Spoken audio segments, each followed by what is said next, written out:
Bonjour, je m'appelle Martin Séguin.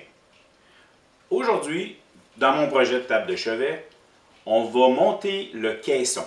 C'est-à-dire, on va le machiner, on va l'assembler, on va le coller. En fait, on va fabriquer le caisson.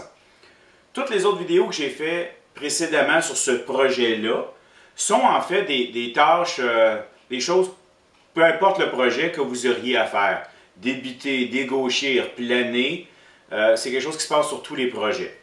C'est un petit récapitulatif. Ce serait bon dans certains jeux de mots, ça, là. Bref, je dois maintenant machiner mes panneaux pour en faire mon caisson. Mon caisson va avoir 16 de profond par 24 de large par 6 de haut. Je dois d'abord couper mes panneaux en fonction de ceci. Étape 1, refendre tous mes panneaux à 16 pouces de large. Lorsque j'ai collé mes panneaux, il y avait certaines planches avec des petits défauts. Exemple, un nœud. Je l'ai volontairement utilisé sur l'extérieur du panneau parce que je savais qu'en le refendant, en le taillant à 16 pouces, que j'étais pour pouvoir en enlever. Donc, je vais volontairement enlever l'excédent du 16 pouces de ce côté-là. Si par hasard, j'avais un panneau avec des petits défauts de chaque côté, eh bien, je le ferai en deux étapes.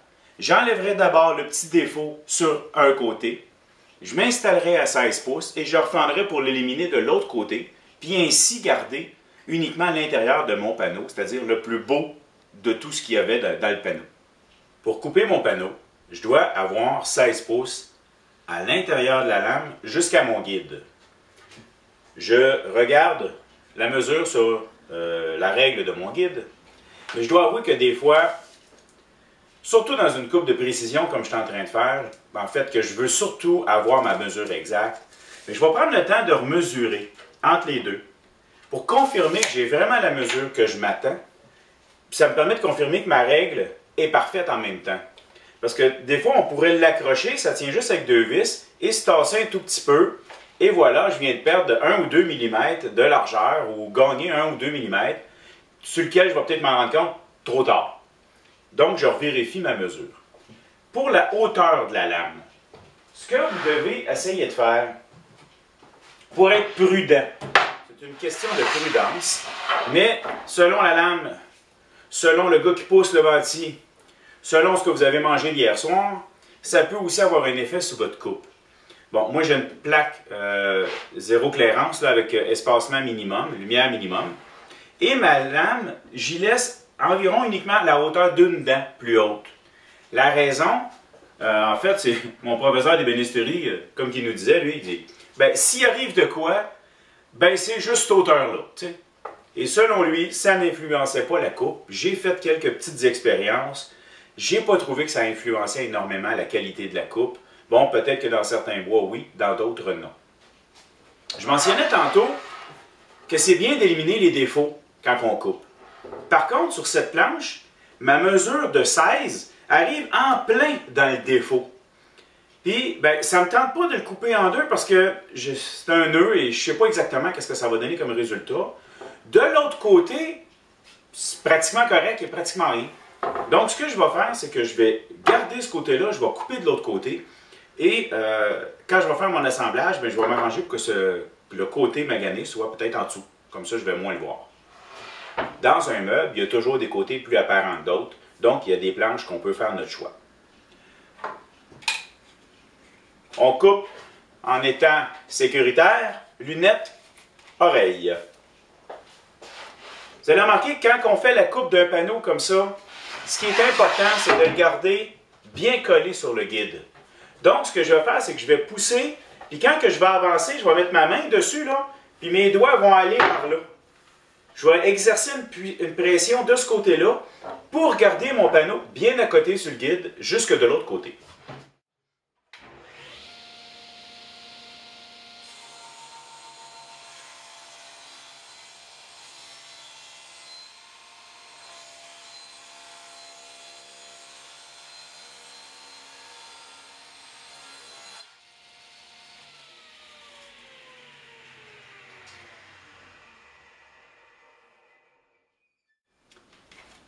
J'ai pas aimé son mouvement vers la fin.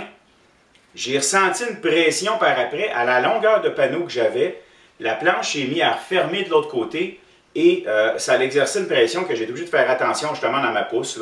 C'était pas parfait. Autre chose, comme lame, ce qu'on utilise, en fait, quand on fait notre débitage, on utilise souvent une lame avec très peu de dents, ce qui permet de manger le bois plus facilement, mais qui laisse des marques.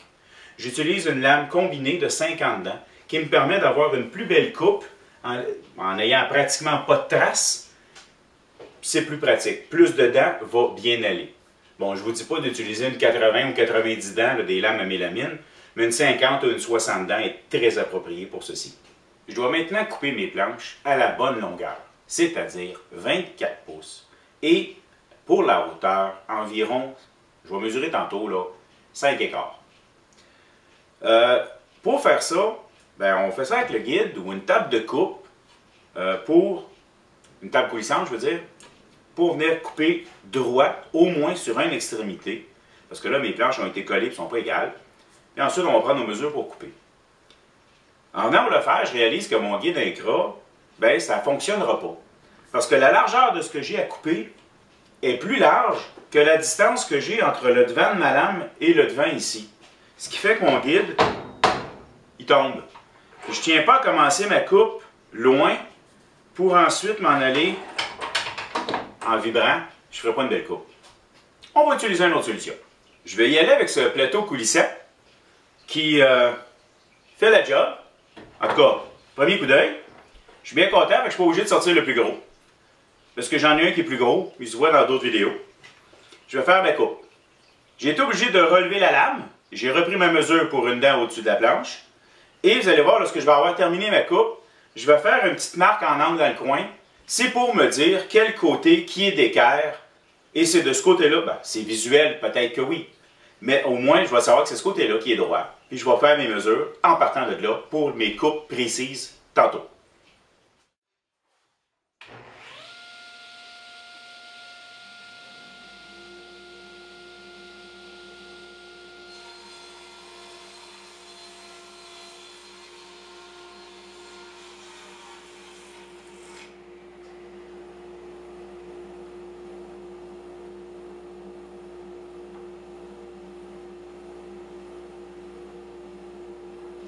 J'ai oublié de vous dire que justement, quand on fait cette recoupe-là à angle droit, eh bien, on en profite aussi pour éliminer des petits bouts qui ne seraient pas à notre goût. C'est le moment idéal de s'en débarrasser. Je dois maintenant couper mes planches à la bonne longueur. Étant donné que j'ai 24 ici et que je veux 6 de haut, la planche sur le dessus, je ne veux pas que ça paraisse qu'il y a un joint. Donc, ce que je vais faire, c'est une feuillure simple. Une simple feuillure. La planche sur le dessus va être ici et je vais lui faire la feuillure juste là, juste dans celle sur le dessus, ben, sur le dessus aussi, de chaque côté.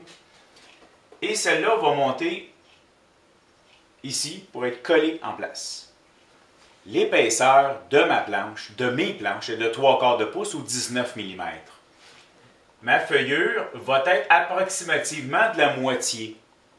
Ce qui fait que la moitié de l'épaisseur en haut, la moitié de l'épaisseur en bas, ou une épaisseur complète, c'est-à-dire 3/4, doit être enlevée de la planche sur le côté.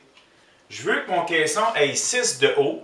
Donc pour avoir 6, j'enlève 3/4 de pouce, ce qui fait que je vais avoir 5 1/4. J'ajuste ma coupe en conséquence. Puis même si j'étais 1 ou 2 mm plus court ou plus long, c'est pas grave. Oui, je n'aurai pas mon 6 pouces exact, mais c'est une table de chevet fixée sur le côté. Donc, c'est non significatif, même si je ne suis pas parfait. J'ai placé mon guide pour faire ma coupe à 5 pouces et quart. J'en profite pour vous expliquer que quand on fait une coupe, normalement, la distance qui est à côté sur le guide devrait être sensiblement égale ou supérieure à la largeur de la coupe qu'on fait. Ce que je veux vous dire par là, c'est qu'une planche comme celle-ci, que je déciderais de couper comme ça, avec ma coupe, c'est pas très prudent. Je suis pas assez à côté. Donc, c'est dangereux pour un kickback. Par contre, si je la fais avec un guide à onglet, je suis plus sécuritaire, mais à ce moment-là, peut-être qu'on devrait la faire avec une marque et sans s'accoter sur le guide. Par contre, si la coupe qu'on fait a sensiblement la même chose qui est accotée sur le guide par rapport à ce qu'on coupe, on est sécuritaire. Dans mon cas, je vais couper 5 écarts. J'ai beaucoup plus large dessus, je suis correct. Mais lors de ma deuxième coupe, je vais couper 24. Ce qui fait que je vais avoir 16 d'à côté sur le guide et 24 de large. Par contre, 16, c'est quand même large. Donc, je vais avoir un bon appui et je vais pouvoir faire ma coupe sécuritaire. Si vous ne la sentez pas, utilisez un traîneau de coupe comme j'ai utilisé tout à l'heure. Ça va très bien fonctionner.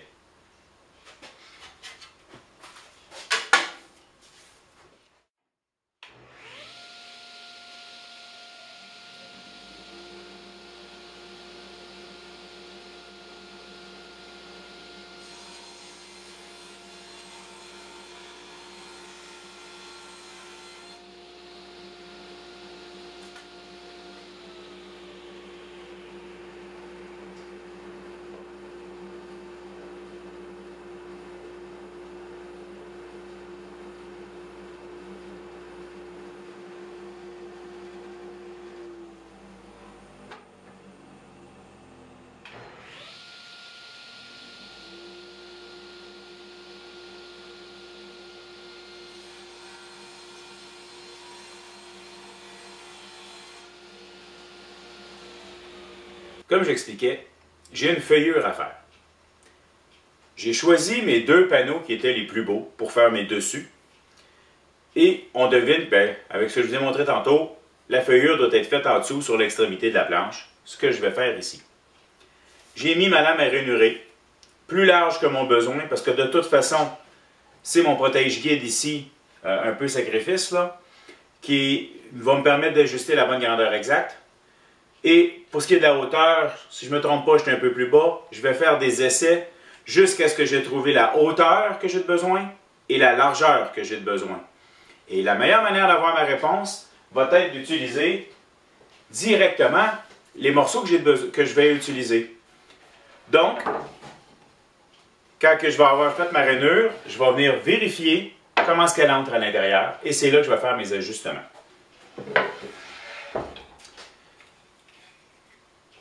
Là.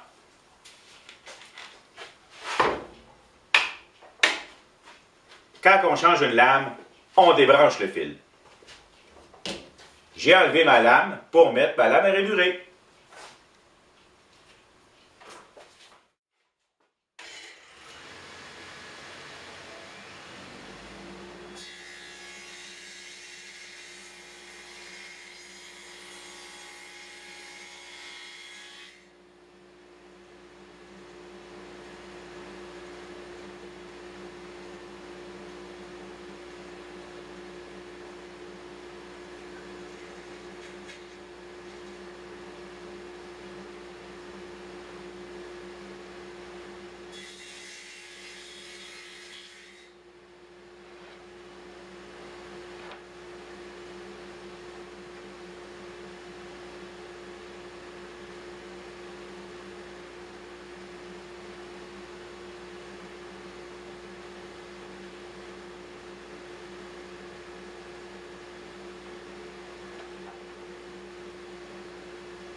Comme je dis souvent, il y a toujours au moins 2 manières de voir une situation.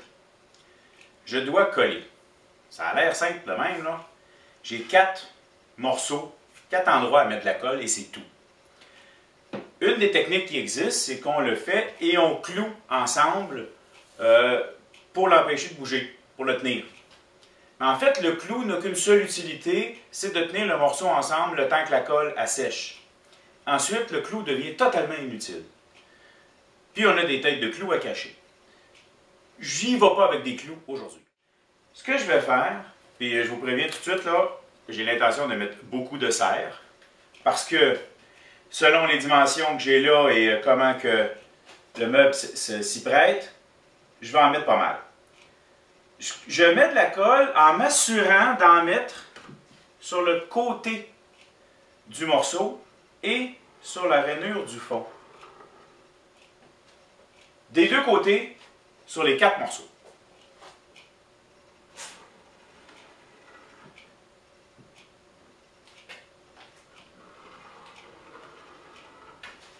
Je prends également un pinceau et je l'étends sensiblement du mieux que je peux pour qu'il y ait le plus de colle possible. Petit pinceau vendu pour ça, trempé dans l'eau. Quand on fait du collage, on se dépêche un peu parce qu'on a un certain laps de temps maximum avant que la colle poigne. J'ai choisi mes morceaux et, en fonction du plus beau côté extérieur, je les installe dessus.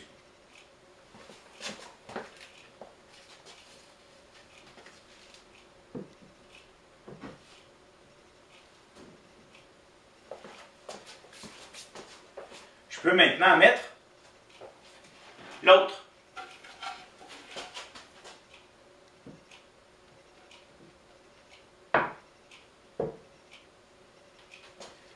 On place ça du mieux qu'on peut avant de mettre les serres.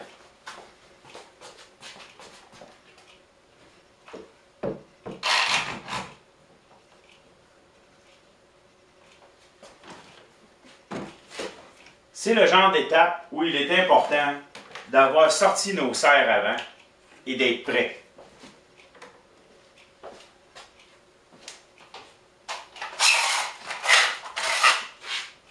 Je dois serrer dans les deux directions pour m'assurer que tout a une bonne pression.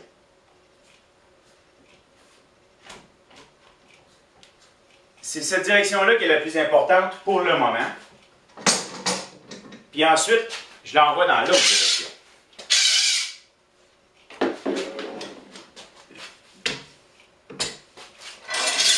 Ça coûte pas plus cher, hein, mettre beaucoup de serre. Parfait. Maintenant, je suis comme ça. Je vais m'assurer de faire comme ça.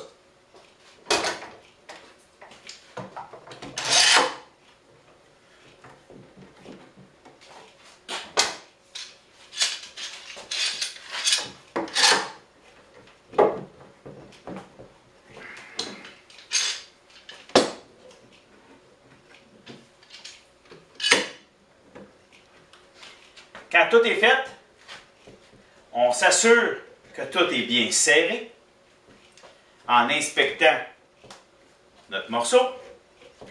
Et voilà. Ça a plus l'air d'un tank qu'autre chose, mais que voulez-vous? J'aime ça quand c'est bien serré, bien en place. Probablement que je pourrais faire plus simple, mais bon, c'est la méthode que je connais. Comme je dis tout le temps, en serre comme ça, c'est minimum une demi-heure et 1 heure avant de machiner. Mais disons que sur un caisson comme celui-là, avec la quantité de colle qui a quand même été mis, je vais attendre au moins 1 heure ou 2 en serre. Je ne suis pas pressé. Bon, en enlevant mes serres sur mon premier caisson, j'ai réalisé que j'avais oublié une étape. Bon, oublié, c'est un grand mot, mais une étape que j'aime bien faire avant l'assemblage, c'est-à-dire sabler nos morceaux, du moins en gros, là, 100-120. La raison, ben, c'est parce que là, je me trouve avoir fait mon collage, puis j'ai certaines marques de crayon à l'intérieur. Et bon, il va falloir que j'aille les enlever. Puis, ben, mon intérieur, il n'est pas sablé. Une chance que le planage a bien été. Mais l'intérieur n'est pas sablé, puis ben, c'est un oubli. C'est un petit peu plus compliqué après qu'avant, selon moi. Fait que j'aime mieux sabler avant, j'assemble et je resable après pour une petite dernière finition. Fait qu'avant de monter le deuxième, ben, On va corriger ça.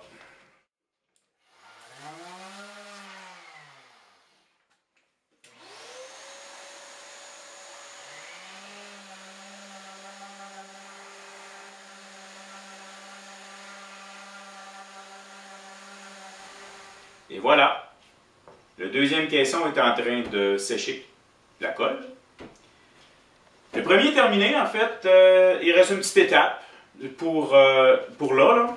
Ça va être de sabler le tout en s'assurant que tous les morceaux collés arrivent droit en faisant les petits correctifs nécessaires intérieurs et extérieurs.